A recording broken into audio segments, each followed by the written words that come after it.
This portion of the John Fredericks Show is brought to you by Hargrave Military Academy. Attend an educational and informative open house event at Hargrave Military Academy in Chatham, Virginia. For more information, visit online at hargrave.edu. Hargrave Military Academy. Build his future. Joining us now is Congressman Robert Hurt. He's from the 5th District of Virginia. He's a Republican. Congressman Hurt, great to have you with us, sir. Good morning, John. Thank you for having me on your program. Oh, sir, it's always a pleasure. And, boy, you're right in the middle of it. You're one of the, 230 members of the House that voted for the continuing resolution to fund the government while defunding Obamacare. Now it goes to the Senate, where Harry Reid says it's DOA, dead on arrival. What do you think? Well, this is the way budgets get put together. Is the House puts together its proposal and sends it over to the Senate. The Senate has its prerogatives under the Constitution, and we've started that process. I would have liked for us to start it sooner, as opposed to waiting to the final weeks of the fiscal year. But the bottom line is that's our prerogative. I think that there's no secret that there are people on the House side, an overwhelming majority, who believe that the president's health care law is an absolute disaster for the American people, and that's what you see reflected in our budget document. That's our prerogative, and I believe, and I'm speaking for the people that I represent, and I am sure that others that voted for the CR also believe that's the way the system works. Look, I think that's the prevailing view. And now you heard the montage we played, Congressman Hurt, from Texas Senator Cruz. Kind of him and Mike Lee are going at this, it seems, all by themselves on it. I don't think it doesn't seem like Senate leadership is really buying into their plan. So here's my question. I know you don't like to comment on what the other side does on the upper house, but it's like, my question is, I can't figure out what the Cruz strategy is when you can't possibly win. So what's the object of it? Well, I do think that again, and we've had this discussion when it comes up as it relates to the president's health care law, and the number of times that we've tried to repeal it in the House. Listen, as I travel across the district, I'm in the district today, will be for the rest of the day, and as I travel across the district, I hear just so many people express their concern about this law and how it's affecting them and how it's affecting jobs. So I believe that it is my responsibility to go up and act on what I hear. I don't believe that it can be fixed. I think that it needs to be repealed and it needs to be replaced, and this is an effort to do that.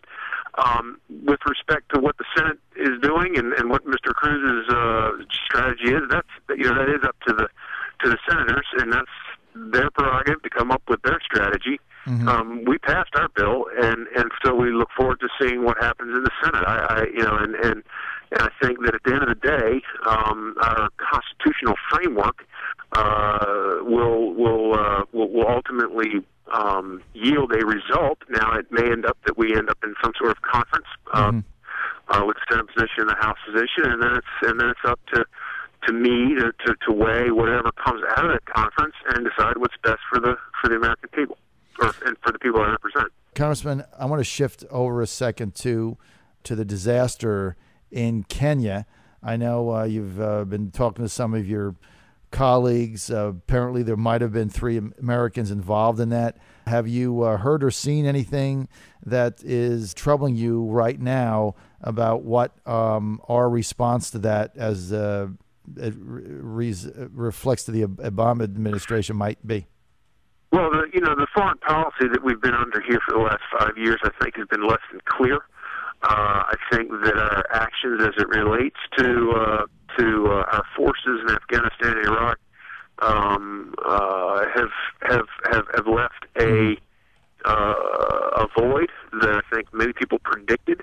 Not that anybody necessarily wanted to be there, but recognize that by withdrawing on a timetable in which the president set out, that there would be risks to that, and one of those risks would be that whatever progress has been made because of the selfless sacrifice of our defense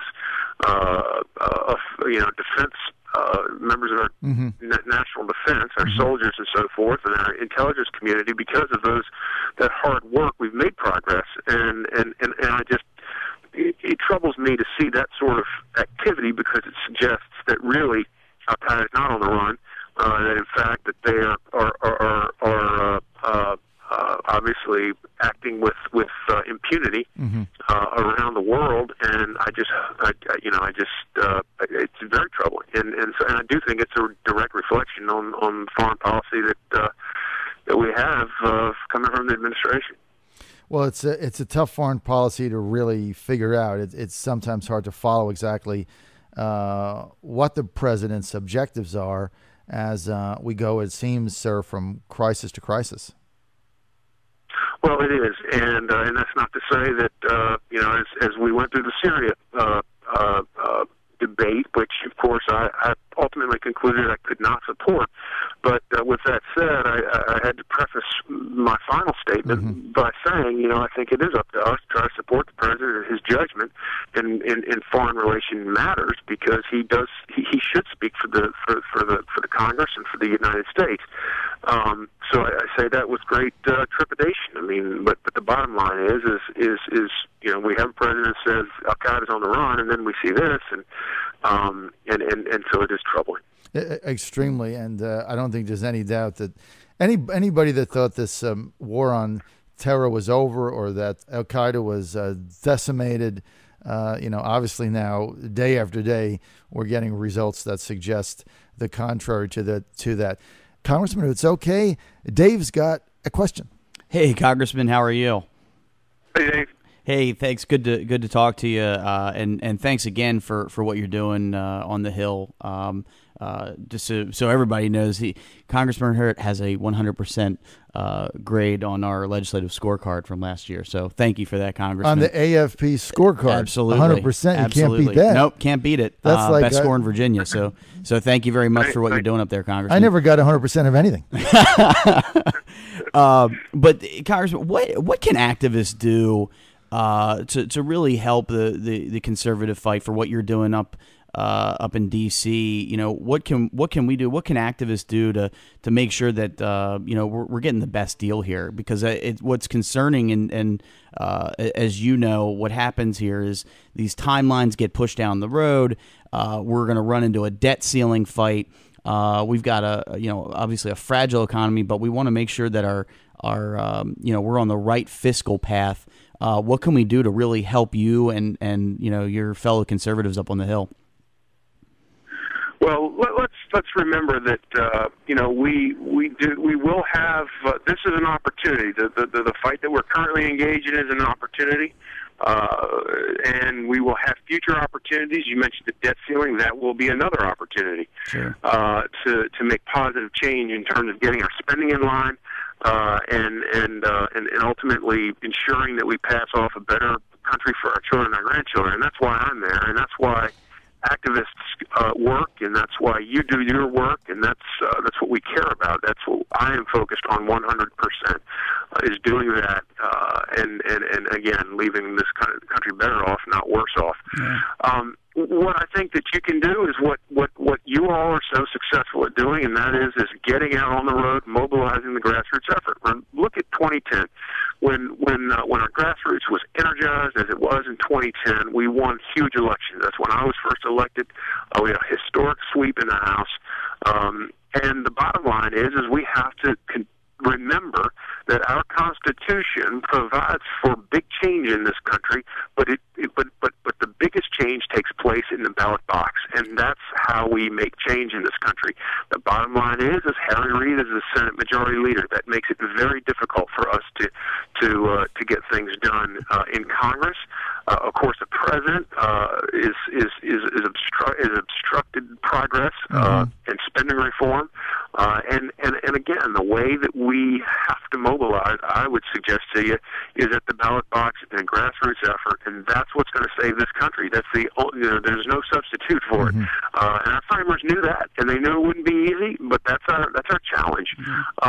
Likewise, as these policy debates are are unfolding in Washington, hearing from the people that we represent is absolutely critical. I cannot do my job without hearing from the people I represent, and I would suggest to you that the folks on the Senate side, they're not doing their job if they're not listening to the people that they represent. And it's hard for me to believe that if they are getting a clear message from the people that they represent in the United States Senate, the individual members, then they should be supporting this effort to frame our spending priorities in a way that reflects the values and the desires and the best interests of the people of this country. One quick thing I want to point out, Congressman, your district covers like the largest area in Virginia. It's bigger than New Jersey.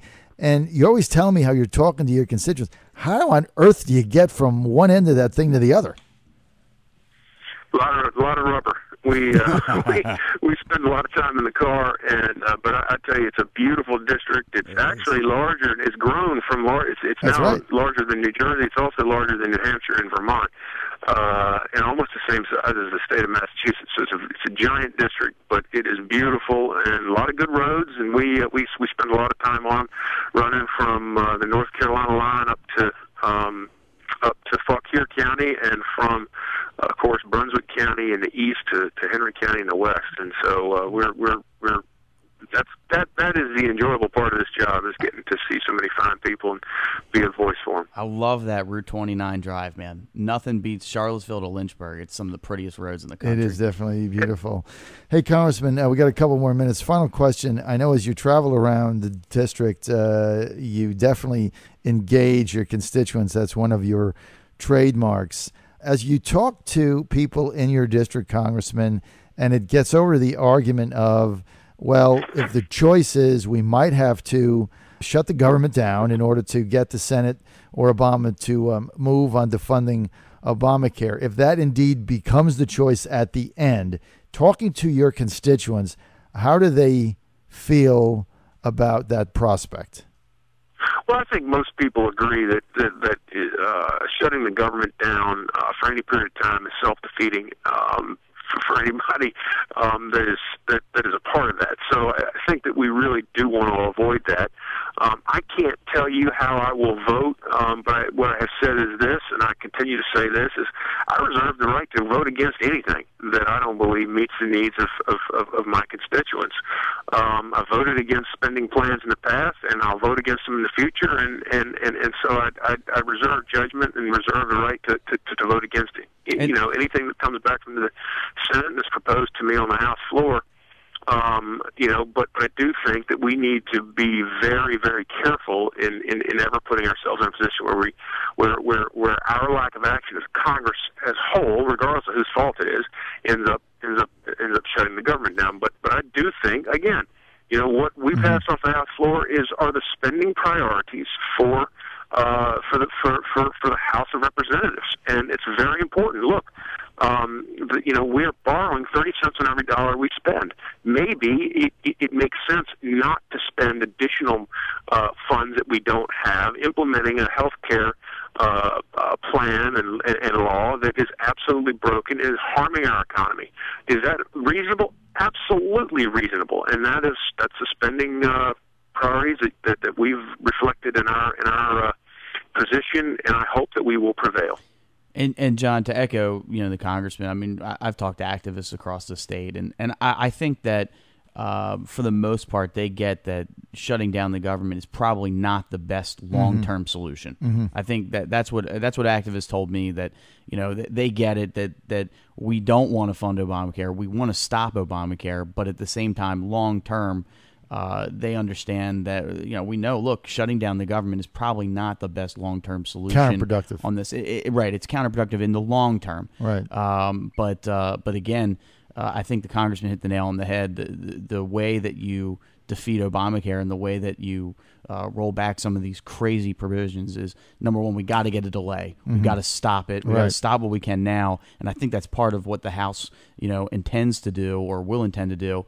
And then the second thing is, elections have consequences, and if you have a Democratic Senate and a liberal president in the White House, that's what you're particularly get. A liberal with whose name is on the law, right? He was the one that came up with this. You're probably not going to be able to, refute the law. You're probably not going to be able to overturn it. Odds aren't in your favor, Dave. And I appreciate your complimenting the congressman. We have him on all the time. He is a man of great common sense. In fact, he's the 100%, man, 100%. He's the poster child of the common sense expressed here on the John Fredericks Show. Hey, Congressman, great to have you with us, sir. Thank you so much. Good to talk to you, Congressman. John. Thank you, Dave. Nice talking to you.